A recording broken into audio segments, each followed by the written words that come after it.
2월 첫 주입니다. 벌써. 그리고 이번 주간은 설 명절을 앞두고 있는 주간인데요. 온 가족들과 성도들이 마음을 같이하여서 주님이 우리를 사랑하심 같이 함께 마음을 같이하는 은혜가 충만하시기를 주의 이름으로 축복합니다. 오늘 우리 예배 시작하면서 합심기도 했잖아요. 합심기도의 뜻은 마음을 합하여 하는 기도다, 이런 뜻입니다. 마음을 모은다는 뜻이죠. 통성기도와는 사실은 조금 다른 의미인데 지금은 좀 구분 없이 사용되어지는 그런 경향들이 있어 보입니다만은, 중요한 것은 마음을 함께 모아서 기도하는 것이 합심기도이고, 그렇게 기도하는 것이 필요하다는 거죠. 이것은 초대교회, 즉 사도행전의 초대교회가 시작되는 그 첫 출발이 마음을 같이하여 함께 기도했을 때 성령이 임하시고, 그 성령의 역사로 말미암아 교회가 세워지고, 그 교회를 통하여서 이 땅 가운데 하나님께서 하나님 나라를 선포하는 귀한 통로로 사용하셨다. 이건 부인할 수 없는 교회의 역사이고 또 우리에게 주시는 메시지라고 생각을 합니다. 그래서 저는 이런 의미에서 우리 교회가 이번 2021년도에는 무릎으로 승부하는 교회가 되었으면 좋겠다, 이런 마음이 있었습니다. 지금 사실 우리가 어떤 활동들을 할 수는 없잖아요. 우리가 함께 그런 기도하는 교회, 마음을 합하여 기도한다. 이 마음을 같이 한다는 것은 우리의 생각을 같은 목표에 둔다는 거잖아요. 그리고 마음을 같이 한다는 것은 우리가 보는 방향이 같다는 거예요. 우리는 하늘을 소망하며 살아가고 하나님이 주신 은혜와 위로와 소망을 덧입고 살아가는 믿음의 존재들입니다. 그래서 우리가 우리 생각대로 살아가겠다는 것은 어찌 보면 교만인 거예요. 우리는 하나님이 주시는 말씀과 하나님의 말씀 앞에 무릎 꿇고 순종함으로 살아가겠다. 이게 바로 우리가 마음을 같이 한다는 대전제입니다. 그런 의미에서 우리가 같이 함께 기도하는 일에 마음을 모았으면 좋겠습니다. 그건 결국 제가 이 교회를 처음, 우리 한가족교회를 개척을 하면서 강해를 시작했던 성경 본문이 있습니다. 혹시 먼저 기억나세요? 느헤미야. 제가 그래서 2월 마지막 주에 우리 특별 새벽 기도회를 가지려고 합니다. 여러분들이 같이 함께, 우리 전 교인이 함께 참여하면 좋겠습니다. 참여하는 방식들은 제가 조금 더 고민을 해보겠습니다. 느헤미야를 통하여서 하나님께서 이스라엘 백성들을 회복시키시고 그 성벽을 재건하고 포로 귀환을 통하여서 하나님의 말씀이 선포되어졌던 그때 그 상황과 지금의 이 위험하고 절체절명의 위기 가운데 있는 한국 교회를 향한 하나님의 마음들을 같이 나누는 그런 시간으로 삼고자 합니다. 하나님께서 우리에게 이렇게 마음을 같이하여 기도할 때 놀라운 일을 행하시고 또 우리를 통하여서 하나님의 그 나라가 선포되어지는 그런 은혜의 역사가 있게 될 줄 믿습니다. 어쨌든 오늘의 말씀의 요지는 이겁니다. 우리 말보다 주님이 주신 마음으로 같이 하여 함께 나아가십시다. 그래서 우리가 서로가 서로에 대해서 공감하고 가장 귀한 모범을 보이신 우리 주님처럼 그렇게 살아가는 순종의 걸음들이 되었으면 좋겠습니다. 하나님께서 우리에게 주신 이러한 메시지는 결국 주님이 그렇게 우리에게 보이신 거예요. 우리 주님은 말입니다, 우리의 모든 일에 박수와 눈물로 함께 하셨습니다. 하나님께서 우리에게 보이신 그 모습들이 오늘 말씀에 아주 집약되어 있잖아요. 우리 한 번 더 읽어보실까요? 15절 16절 시작. 즐거워하는 자들과 함께 즐거워하고 우는 자들과 함께 울라. 서로 마음을 같이 하며 높은 데 마음을 두지 말고 도리어 낮은 데 처하며 스스로 지혜 있는 채 하지 말라. 아멘. 여러분, 우리는 형제잖아요. 우리는 자매잖아요. 혈육 이상의 형제 자매, 이건 성도로 부르신 하나님의 교회에만 가능한 이야기예요. 이 주 안에서 한 형제된 우리는 사심없이 서로를 사랑하고 서로의 위치와 결핍을 인정하고 서로에게 필요한 존재가 되어야 되는 거예요. 어떤 분들은 왜 나같이 못하느냐라고 이야기를 합니다. 그리고 네가 못하는 것은 네한테 문제가 있다라고 이야기합니다. 여러분, 그 사람이 문제 있다, 그 사람이 믿음이 없다, 이런 이야기들은 하나님이 하실 만한 이야기지 우리가 하는 이야기는 아닙니다. 우리는 다만 그게 결핍이 확인되어지면 보충해 주면 되는 거예요. 그러라고 우리를 붙여주시는 거란 말이에요. 우리는 그 사람을 정죄하거나 그 사람에게 대해서 옳다 그러다를 이야기할 사람으로 우리를 옆에 세우신 게 아니에요. 결단코 상대를 낮잡아 보거나 인색하고 정죄하는 심정으로 형제 자매에게 다가가는 것은 옳지 않습니다. 감히 말하는데 그건 교회가 아닙니다. 주님께서 날마다 우리에게 사랑으로 종의 모습으로 찾아오셨잖아요. 하나님의 근본 본체를 가지셨지만 여러분 죽기까지 섬기신 분이 우리 주님이세요. 십자가의 그 고통과 침뱉음과 멸시와 수모를 당하신 이유는 단 한 가지. 우리가 그런 멸시와 수모를 당해야 되는 존재이다 이 말입니다. 그런 취급을 받는 사람이잖아요. 누구에게? 우리는 마귀에게 그런 취급을 받았잖아요. 너는 내 종이잖아. 내 시킨 대로 해. 우리가 그렇게 질질 끌려다니는데 예수님이 그 끈을 끊으셨잖아요. 주님이 내가 당할게 말씀하시면서. 여러분 꽁꽁 얼어붙은 지금 이 시대에 여러분의 주님이 함께 하셨던 공감의 능력으로 여러분 주위가 뜨겁게 불지펴지기를 기대해 봅니다. 주님은 우리의 작은 몸짓에도 기뻐하셨다라는 사실을 여러분 기억하십시오. 여러분 즐거워하는 자들로 함께 즐거워한다. 이 말은 주님이 그렇게 하셨다는 말씀입니다.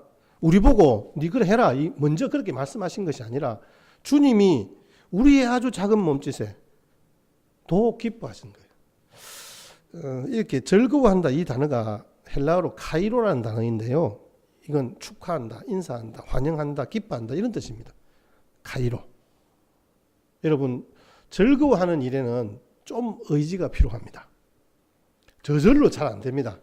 우리는 죄성을 가진 인간들이라서 사촌이 땅을 사면 배가 아프지 박수가 먼저 나오는 그런 존재가 아닙니다. 사실 우리가 그렇습니다. 이거는 성인군자는 좀 다르겠지. 예, 겉모습은 다를 수 있습니다. 근데 속마음은 똑같습니다. 여러분들이 그렇게 보시면 저 혼자만 그런 사람으로 제가 생각이 되어지잖아요.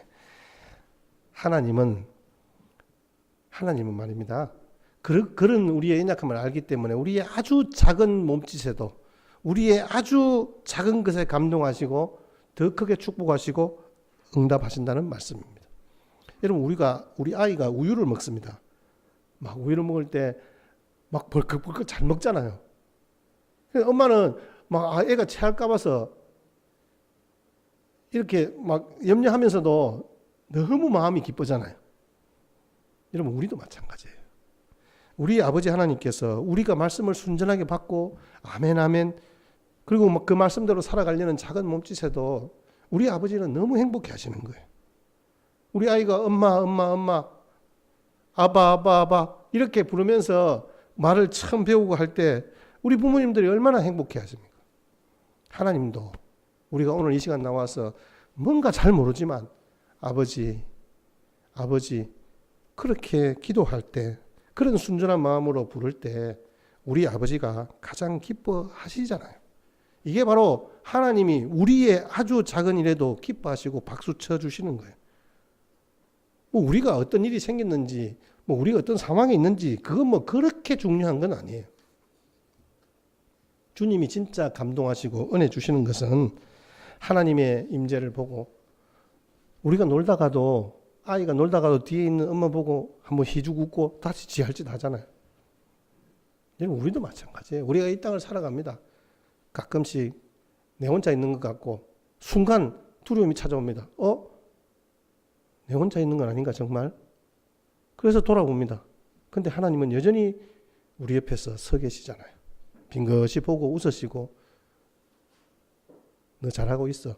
우리에게 그렇게 말씀해 주시잖아요. 그걸 꼭 우리가 무슨 음성 들어서 그렇게 확인하는 것이 아니라 우리가 돌아볼 때 언제나 그 자리에 계신 주님을 우리는 확인할 수 있는 거예요. 우리 아이가 질문을 시작합니다. 엄마 이건 뭐예요? 이건 어떻게 해야 돼요? 그건 왜 그래요? 계속 질문을 합니다. 귀찮아요. 그렇지만 우리 엄마 아빠들이 얼마나 좋아하고 감동하세요. 그러면서 큰 소리로 이야기해 주시잖아요. 똑같아요 여러분. 하나님은 주님은 나의 소망입니다. 주님 없이는 단 하나도 살 수 없습니다라는 고백을 담아서 주님 앞에 기도할 때 하나님이 우리에게 뭐라고 이야기할게요? 그래. 그러면서 꼭 안아주시는 거죠. 우리 실수했을 때 주님 잘못했어요. 정말 바르게 살고 싶었는데 오늘도 또 넘어졌네요. 주님이 그러면 너는 이것 때문에 넘어졌고 저것 때문에 넘어졌고 우리에게 그거 가르치고 지적하고 그렇게 말씀하시나요? 우리로 더 하나님을 찾기를 바라시는 분이 우리 아버지잖아요. 우리가 아주 작은 것에 감사하고 하루하루를 생각하며 성실하게 살아갈 때 주님은 크게 기뻐하신다는 사실. 저는 그래요. 참 이러한 시대적 상황 속에서 여러분들이 함께 예배자로 시간을 정하고 장소를 정하여서 오늘 이 시간에 여기에 나와서 예배를 드리는 것만으로도 여러분 우리 아버지는 충분히 행복해 하시는 분이에요. 그래서 여러분들에게 정말 할 수 있는 모든 은혜와 복으로 더하여 주실 줄로 믿습니다. 여러분 자녀들이 수능을 보거나 군대 갔을 때 우리 엄마들이 제대로 잠도 못 잔다 하잖아요. 아들이 군대 갔을 때 침대에서 안 자고 방바닥에서 잔다 하잖아요. 아들 군대 보낸 우리 사모님 바닥에서 잡니까? 침대에서 잡니까? 우리 엄마들이 근데 미련한 짓이잖아요. 바닥에 잔다. 이유가 뭐예요? 이유는 한 가지예요.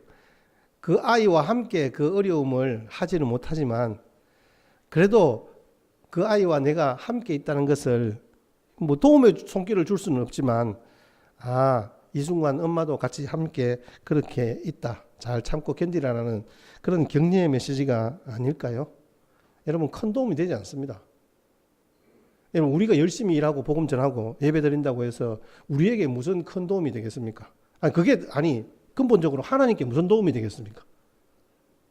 그런데 우리는 하나님께서 기뻐하실 일인 것을 알기에 우리가 순종하는 마음으로 서는 거잖아요. 여러분 그것을 하나님은 기뻐하신다는 거죠. 상대를 향한 나의 작은 몸짓 별것 아니라고 생각하면 아무것도 아니지만 그러나 오늘 주님이 우리에게 보여주셨던 것처럼 즐거워하는 일에 같이 함께 즐거워하고 우는 일에 같이 함께 우는 그것이 이 땅에서 주님께서 우리에게 명하신 일이요. 주님이 그렇게 우리에게 보여주신 모습이에요. 이게 바로 복음이고 이게 결국 하나님의 나라인 거예요. 여러분 오늘도 하나님께서 우리 가운데 그렇게 은혜 베푸시고 역사하시고 불가능한 일을 가능케 하시는 그 현장에 저와 여러분들을 삶의 자리로 부르신 줄 믿고 여러분 힘내시고 더욱더 주님의 동행하심을 믿음으로 고백하는 귀한 남은 날 되시기를 주의 이름으로 축복합니다. 그리고 주님은 연약함에 함께 그 고통에 함께 울어주시는 분이 바로 우리 하나님이십니다. 15절 말씀을 같이 한번 보겠습니다. 시작. 즐거워하는 자들과 함께 즐거워하고 우는 자들과 함께 아멘. 우는 자들과 함께 울기 위해서는 고통당하는 자와 나와의 거리가 없어야 돼요. 그래서 그 아픔이 내 아픔이 돼야 돼요. 보면서 판단하는 게 아니에요. 제가 어제 좀 우스갯소리를 했습니다. 사이가 왔기에 내가 요새 너를 보면서 위로를 많이 받는다 이랬어요. 그게 무슨 말입니까? 이렇게 묻더라고요. 나는 내 혼자만 그렇게 마누라 때문에 고생하는 줄 알았는데 네가 그렇게 힘들어하는 걸 보니까 내가 참 위로를 많이 받는다. 내가 그렇게 이야기를 했습니다. 제가 사실은 제가 남 안 되는 거 보고 즐거워하는 사람이 아닌데 어쨌든 제가 깊이 감동이 되더라고요. 땡땡거리는 딸내미 옆에서 맞춰주고 막 이렇게 하는 거 보니까 야 우리 남자들의 인생이 이런 인생인가 싶은 생각도 있고 제가 뭐 하소연하는 건 아닙니다. 혹시 일러주지 마십시오. 그런데 말입니다. 하나님께서는 우리에게 그렇게 이야기해요. 너희들이 정말 눈물 흘리는 그 현장에 그 고통의 현장에서 내가 같이 울고 있다라고 말씀해 주시는 거예요. 하나님 당신은 울지 않으면서 네 울지 마. 울어도 소용없어. 이게 하나님이 우리에게 말씀해 주시는 게 아니에요. 그냥 우리에게 오셔서 같이 울어주시는 거예요. 같이 울어주시는 아버지의 모습이 있는 거예요. 그러면서 주님이 너의 눈물이 나의 눈물이다. 내가 울고 있는 너와 함께 울고 있다. 그래서 너희들도 나와 함께 울고 있는 형제 옆에서 같이 울어주는 사람이 되었으면 좋겠다. 이게 하나님께서 오늘 우리에게 주시는 말씀이에요. 근데 주님이 함께 울어주셨던 그 모습들을 생각할 때 저는 성경에서 딱 두 가지 모습이 떠오르는 거예요. 말씀을 쓸 때. 하나는 한센병 환자를 만났을 때 예수님의 모습을 생각했었어요. 그러면 한센병 환자들을 혹시 보신 적이 있습니까? 눈도 한쪽은 없어요. 눈썹 없는 건 너무 당연하고요. 손가락, 이럴 손가락이 하나도 없어요. 발가락이 없어서 걷지를 못해요. 온몸은 다 휘었어요. 지금은 그 병 자체가 우리나라에서는 완치가 되었어요. 약이 있어서 한센병에 감염이 되어도 아무 문제 없습니다. 우리가 먹으면 그냥 감기 낫듯이 똑같이 낫습니다. 걱정할 거 없습니다. 지금 그런 분들 같이 이렇게 만져도 괜찮습니다. 혹시 여러분 만나시거든 너무 터부시하지 마시고 여러분들이 같이 함께 하셔도 상관은 없습니다. 근데 지금 이 예수님이 만났던 한센병 환자는 지금 온몸에 고름이 질질 흐르고 있는 상황이에요. 근데 그 상황에서 다른 사람들이 어떻게 했을까요? 그 한센병 환자들이 성한 사람 손 한번 잡아본 적이 있겠습니까? 근데 그 환자가 주님 앞에 나와 무릎을 꿇었을 때 주님이 먼저 어떻게 하셨습니까? 너 가서 제사장에게 보이라. 너 가서 씻어라. 그러면서 어떤 약을 주든지 어떻게 처방을 주든지 이게 아니에요. 예수님이 손을 먼저 내밀으셨잖아요. 그러면서 만져주셨잖아요. 깨끗해져라. 그를 끌어안고 함께 울어주신 거예요. 저는 이게 신앙의 순서라기보다는 신앙의 본질이라고 말씀을 드리고 싶어요. 말보다 마음을 같이 하는 것이 먼저인 것이 참된 신앙이겠죠. 오늘 우리의 손이 주님처럼 능력의 손이 아니라 버림받은 누군가의 손을 마주 잡을 때 우리의 손을 통해서 주님이 이룬 그 기적은 나타날 것입니다. 여러분, 그 첫걸음이 필요합니다. 그 역할을 우리 교회가 하십시다. 아니, 우리가 하십시다. 여러분, 우리가 먼저 함께 손 내밀고 함께 울어줄 때 주님이 행하신 그 기적의 역사는 동일하게 우리의 삶의 현장에도 나타날 것입니다. 우는 자들과 함께 우는 그 모습을 생각하면서 엘리사를 생각해 보았습니다. 수넴 여인을 만났을 때 그 가정에 하나님께서 함께 하심으로 말미암아 기름과 떡이 마르지 않는 기적의 역사를 보여주시고 그 가정에 남편이 늙어서 도저히 아들을 얻을 수 없는 상황임에도 불구하고 하나님의 복으로 말미암아 엘리사를 통해서 그에게 그 가정에 아들이 태어났습니다. 근데 호사다마라고 그 아들이 죽고 말았습니다. 그 어머니의 마음이 얼마나 비통해 하셨을까요? 누가 그 슬픔을 위로해 주겠습니까? 엘리사가 아버지의 마음으로 그 아이의 시체 위에 코와 코를 맞대고 입과 입을 맞대고 손과 손을 맞대고 포개어서 엎드렸습니다. 여러분, 능력의 선지자 엘리사인데요.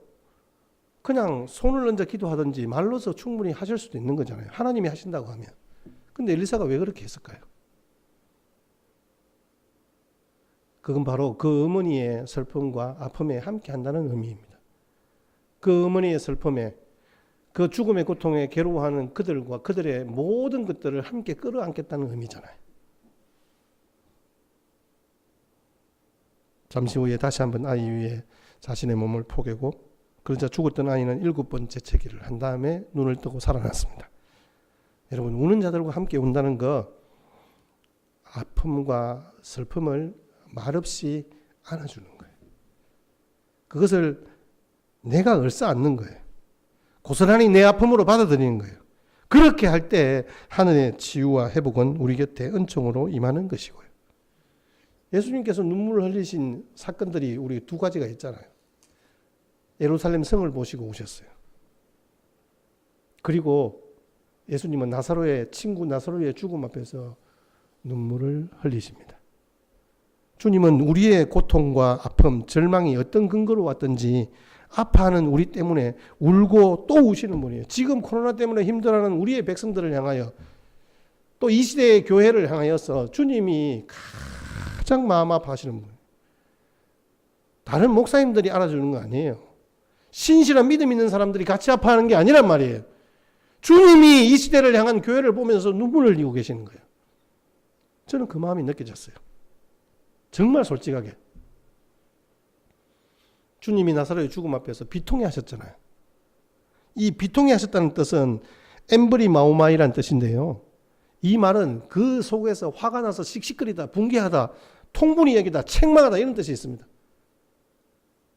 무슨 말씀이에요? 나사로의 죽음 앞에서 이 예수님이 왜 이런 일을 겪어야 합니까? 왜 이런 슬픔을 겪어야 합니까? 그 마음에 통분이 이기는 마음이 있는 거예요.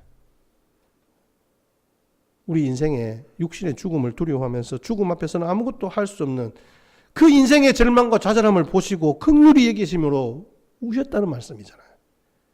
우리 인생의 연약함과 절망과 슬픔을 온몸으로 끌어안으시는 그 예수님. 그래서 그 슬픔을 온몸으로 끌어안으셨기 때문에 십자가에 감히 못 박혀 돌아가실 수 있는 거예요. 같은 연약한 육신의 삶을 살고 계심에도 불구하고 예수님께서 이와 같이 슬프고 고통스러운 일을 당하셨을 때 눈물을 흘리시고 슬퍼하셨다는 것은 참으로 그분은 긍휼과 사랑이 풍부하셨다는 것을 보여주시는 거고요. 우리의 슬픔에 함께 동참한다는 거고 우리도 동일하게 그런 슬픔 가운데 있는 존재라는 말이에요. 그런데 제가 우리 교회 이야기 아닙니다. 진짜 옆에 교회에서 있었던 이야기인데 남편이 교통사고로 갑자기 돌아가셨어요. 그런데 그 자리에 어떤 권사님이 오셨어요. 딱 봐도 믿음이 아주 좋은 갈로 열고 물음표 갈로 닫고 그분에게 와서 이렇게 위로를 합니다. 돌아가신 분은 세상의 모든 고난과 고통을 이제는 쉬고 평안히 주님 안에 계실 텐데 왜 슬퍼하느냐. 집사님이 지금 믿음이 좋은 줄 알았는데 믿음이 형편이 없네. 어쨌든 요지가 그렇습니다. 제가 느낀 바로 그렇게 이야기를 하는 것 같았어요. 여러분, 제 성격이 어떻게 했을까요? 목사님 어떻게 했을까요? 내가 안 그렇겠어요. 우리 교인이 했는데 내가 어떻게 그렇게요? 몰래 데리고 가서 뒤에 가서 제가 한번 혼내주고 싶었는데 제가 참았습니다. 근데 이 상황을 보면서 여러분 말보다 마음을 같이 하는 게 정말 중요하다는 것을 깨닫는 사건이었습니다. 저는 절대로 그렇게 하지 않습니다. 여러분 장례식장에서 우는 사람들 보고 왜 믿음 없이 우느냐 이런 이야기 하지 마세요. 제발. 그거는요 슬픔을 위로하는 방법이 아닙니다. 천국 가서 좋은 줄 누가 모릅니까? 다 압니다. 다 압니다, 여러분. 저한테도 친구들이나 다른 선배 목사님들이 와서 그러더라고요. 목사님, 참 하나님께서 귀하게 쓰실 것 같네요. 이렇게 말씀하시더라고요. 이런 큰 어려운 것을 품을 당하니까 하나님께서 이 일을 통해서 더 목사님을 단련하시고 그렇게 사용하실 겁니다. 그러니까 저를 위로해 주는 말씀이죠. 그러니까 그거 생각하면서 지금 좀 슬픈 거 참아라. 괜찮다. 근데 여러분 그게 위로가 하나도 안 돼요. 1도 안 돼요. 슬픔을 당한 모든 이들에게 우리가 함께 할 수 있는 일은요. 같이 함께 울어주는 일이에요. 그리스도인들이 슬퍼하거나 눈물을 흘리며 우는 것이 믿음이 부족해서 그렇다고 비판하는 경향들이 있는데 여러분 그렇지 않습니다. 여러분 오히려 장례식장 가서는 크게 울어주세요. 같이 크게 울어주세요. 여러분 그때밖에 울 시간도 없잖아요. 요즘 뭐 울 시간 우리 어디 있습니까?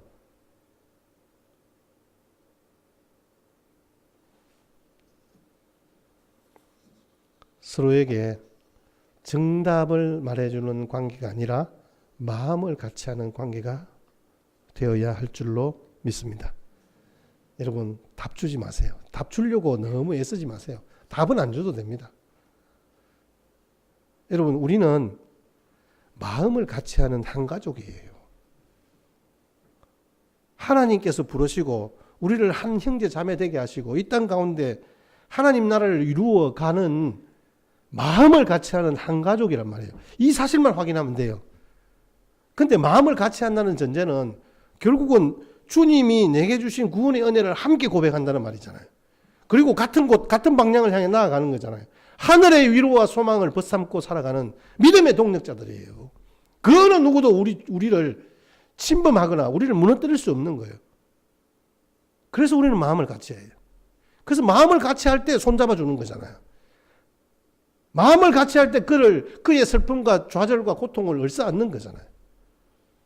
마음을 같이 할 때 그가 기뻐하는 일에 기꺼이 박수 쳐줄 수 있는 것이 이게 한 가족이잖아요. 자, 16절 같이 한번 보겠습니다. 시작. 서로 마음을 같이 하며 마음을 두지 말고 도리어 낮은 데 차하며 스스로 지혜 있는 채 하지 말라. 아멘. 그렇습니다. 우리 교회는 하나님의 눈길이 머무는 아름다운 믿음의 공동체입니다. 이게 바로 교회를 세우신 주님의 의도입니다. 오늘 본문을 여러분들이 조금 쉽게 이해하려면 배경을 좀 아셔야 됩니다. 당시 기독교회는 로마의 핍박을 아주 극심하게 받고 있었습니다. 그런데 모든 기독교인들이 다 똑같은 핍박을 받은 건 아니란 말이에요. 그 가운데는 예수 믿는 로마인이 있었습니다. 그리고 예수 믿는 유대인이 있었습니다. 예수 믿는 로마인들은 미리 정보를 줘서 핍박을 하고 잡으러 오는 사람들을 그 어떤 것들을 이렇게 피할 수도 있었고요. 그런데 유대인들은 고스란히 유대인 기독교인들은 고스란히 그 핍박을 받을 수밖에 없는 거죠. 뿐만 아니라 교회 안에 종들, 노예들이 있었는데 믿는 주인을 가진 종들은 신앙생활을 하기가 아주 좋았습니다. 같이 함께 다니면 되니까. 그런데 그렇지 않는 노예들은 어떻게 해야 돼요? 사실은 예배를 같이 한번 드리고 싶어도 주인이 어떤 일들을 시킬 때 못하잖아요. 아주 힘들게 신앙생활을 하였던 것입니다. 그래서 같이 교회를 다니면서 같이 핍박을 받고 있다면 그 어려움을 이겨낼 수가 있습니다. 그런데 나만 핍박을 받으면 상황은 달라진다는 말이잖아요. 그때 사람들이 와서 이런저런 이야기를 합니다. 야, 그렇게 힘들 때는 이렇게 해야 되고 저렇게 해야 되고. 여러분 다르잖아요. 상황이 다르잖아요. 그걸 가지고 너는 이래 저래. 네가 지금 기도를 안 해서 네가 믿음이 없어서 믿는 주인을 못 만난 거야. 여러분 그 이야기하면 그게 위로가 되겠습니까?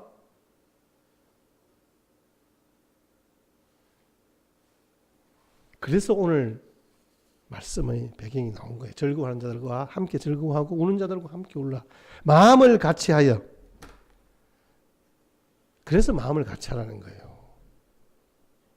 바울은 힘들고 어려워하는 사람에게 정답을 주기 위해서 가르치지 말라는 거예요. 그냥 즐거워하는 사람이 있으면 함께 즐거워하고 우는 자들이 있으면 함께 부둥켜 안고 울으라는 말씀이에요. 이게 진짜 안 되는 사람이 누굴까요? 성경을 좀 안다는 목사와 성도들은 이게 잘 안 돼요. 성경에 대해서 약간의 지식을 가지고 있는 목사와 성도는 어려운 일들을 당한 사람을 만나면 그 사람을 부둥켜 안고 함께 울기보다는 그 문제에 대한 원인을 성경적으로 파악하고 또 성경적으로 그 문제를 해결하라고 가르치는 거예요. 내가 보니까 말씀에 이렇더라. 이래 해봐. 그러면 하나님이 함께 하실 거야. 정답일 수 있겠죠. 근데 여러분, 정답은 하나님이 가르쳐 주시도록 하셔야 됩니다.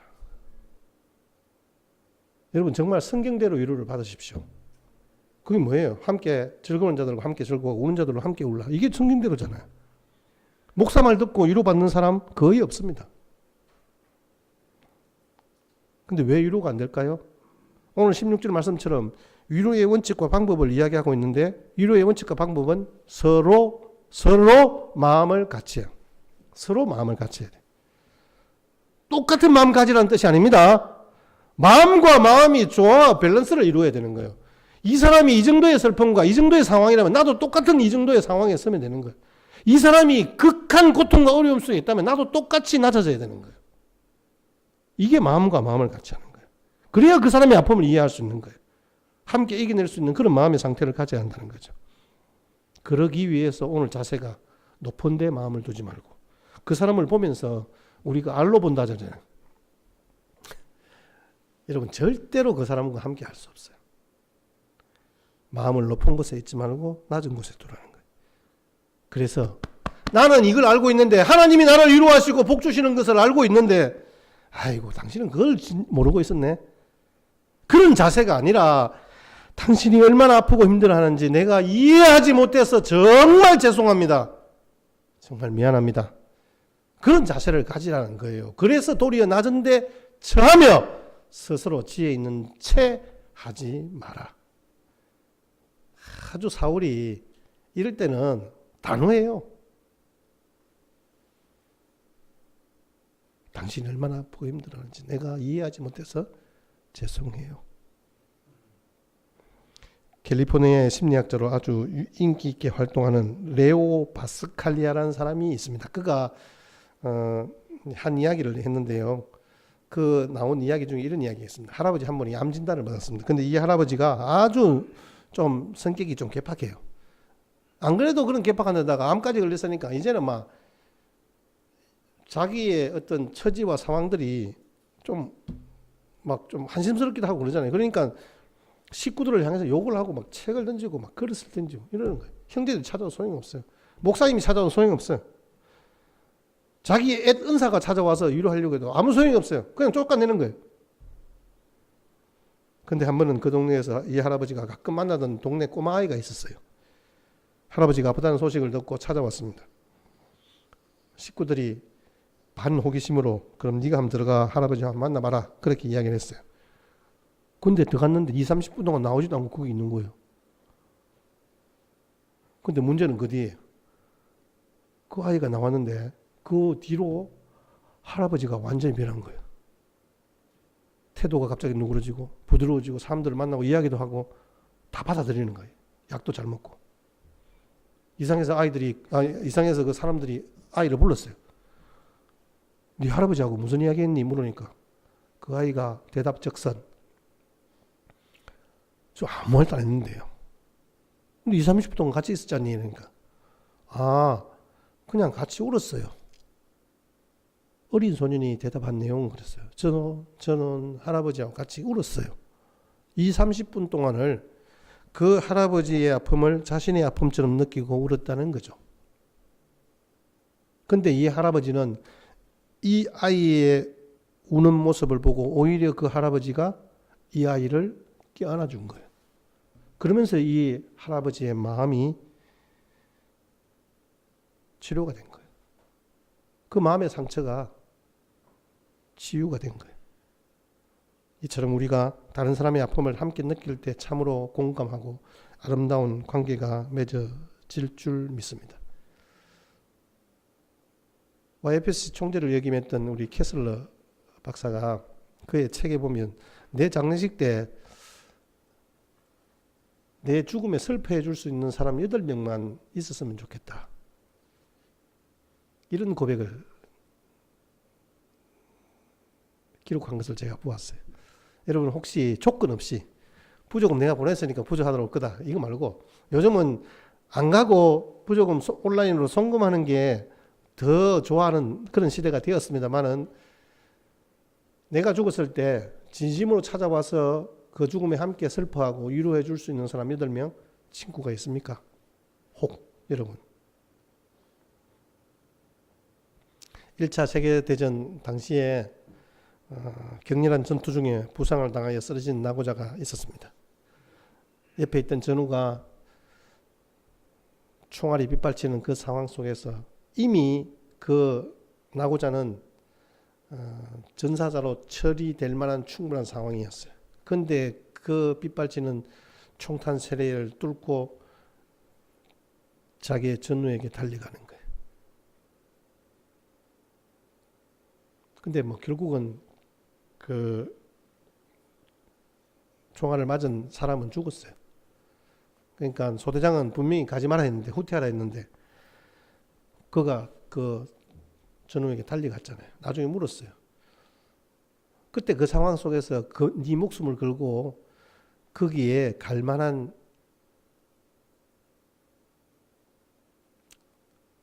뭐랄까요? 가치가 있었느냐 물었어요. 네가 거기에 목숨을 걸고 갈 만한 가치가 있어. 이미 죽었는데 나중에 시체를 수습하면 되는데. 근데 그 전우가 한 말이 있어요. 제가 가니까 그 친구가 저한테 귀에 대고 이렇게 이야기를 했습니다. 나는 네가 올 줄 알았어. 나는 네가 올 줄 알았어. 이게 마음을 같이 하는 사람들이 나누는 우정이 아닐까요? 저는 오늘 본문의 말씀들을 준비하면서 하나님의 관점을 확실하게 이해를 했습니다. 정말 주님께서 원하시는 것이 무엇이고 우리의 시야가 어떻게 열려져야 하는지에 대한 답이 정해졌습니다. 지금 우리 참 답답합니다. 지금 이 상황을 어떻게 열어주실까? 저는 결론이 났습니다. 우리 주님이 행하셨던 것처럼 우리도 주님처럼 순종의 걸음을 마음을 같이하여 함께 걸어갈 때 주님이 동행하시고 격려해 주시고 능히 감당케 하실 것이다. 그래서 제가 여러분들에게 주의 이름으로 제안합니다. 우리 함께 즐거워하십시다. 함께 기쁨을 나눕시다. 그리고 함께 우리 형제의 아픔에 아파하고 우리 자매의 슬픔에 울어주고 함께 힘들어하는 그 일에 공감하며 손잡아 주십시다. 어떻게 함께 기뻐하는 자 될 수 있을까요? 내가 받고 싶은 것처럼 우리의 형제에게 손 내밀면 됩니다. 세바시 강연 중에 박신영 씨가 한 아주 짧은 내용들을 봤는데 남편이 오는데 항상 주고받는 대화가 왔어? 씻었어? 밥 먹어? 뭐 그 정도. 우리 부부간의 대화가 10년이 지나가면 그렇게 일상이 돼버리고 맙니다. 그런데 집에 들어오면 미친 듯이 반겨주는 한 존재가 있습니다. 뭐지요? 강아지. 강아지는요, 벨 안 눌러도 따박 따박 따박 아니면 뚜벅뚜벅뚜벅 걷는 소리만 들으면요, 강아지는 막 쫓아와서 문 앞에서 문을 끌고 있습니다. 제가 어떻게 알게요? 우리 집에 강아지 안 키웁니다. 저 강아지 별로 안 좋아합니다. 제가 월요일마다 우리 교회 몸이 불편해서 출석하지 못하는 우리 성도님 집에 신방을 가거든요. 엘리베이터와 그 집 사이가 한 20m 정도 됩니다. 제일 안쪽이에요. 근데 엘리베이터 문을 딱 열고 제가 첫 발을 내딛으면요, 벌써 안에서 그 강아지가 내 새끼가 아니에요. 그 집 강아지예요. 근데 제가 오는 걸 알고 그 앞에서 문을 끌고 있어요. 그래서 그 박신 씨가 그렇게 생각했대요. 야, 남편이 일하고 지쳐서 돌아오는데 내가 강아지만도 못 하면 되겠나? 이런 생각이 들었대요. 그래서 자기도 강아지처럼 한번 해봐야 되겠다. 그렇게 생각하고 남편에게 돌아오면 힘들었지, 수고했어요, 오빠밖에 없어, 오빠가 세상에서 제일 귀한 사람이야, 이런 생각으로 남편을 대하게 되었대요. 처음에 남편이 이상하게 생각했겠죠. 진짜 이 여자가 미쳤나 이런 생각했겠는데, 근데 여러분 이걸 보면서 이제 그때 당시에 뭐 신세대다 쉰세대다 이런 말들을 하시더라고요. 근데 여러분, 제가 여러분 보고 뭐 그렇게 해라 이런 이야기가 아닙니다. 아픔에 아니면 그의 어떤 무거운 짐에 같이 함께, 적어도 우리가 가족이라면, 마음을 같이 하는 한 가족이라고 제가 말씀드렸잖아요.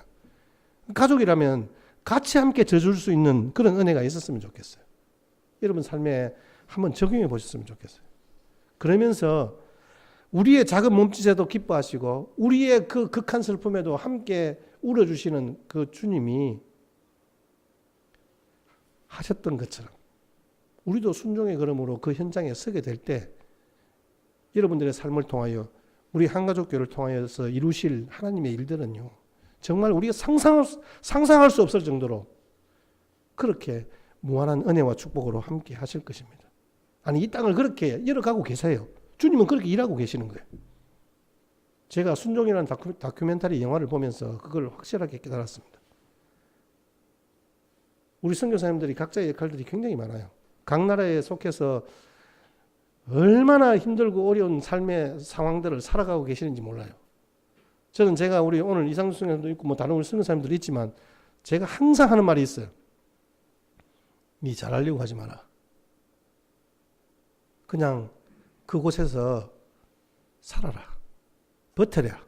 견뎌라.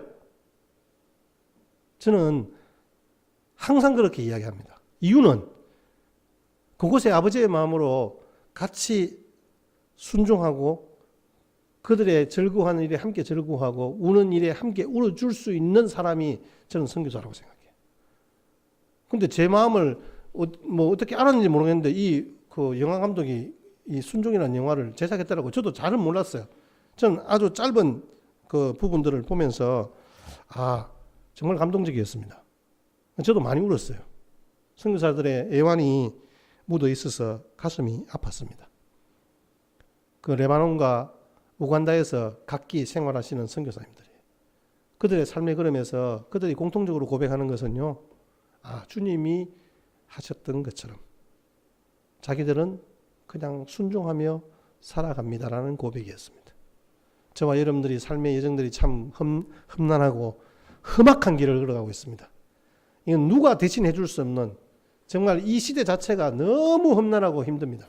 하지만 여러분들에게 주님이 그렇게 말씀하십니다. 그래, 너 잘하고 있다. 너 잘하고 있다. 주님이 하신 대로 저도 그렇게 하겠습니다라는 믿음의 고백이 우리의 입술을 통해서 고백되어질 때 하나님은 영광 받으시고 우리의 앞길에 무한한 축복으로 함께 하실 줄 믿습니다. 영상으로 말씀을 정리합니다.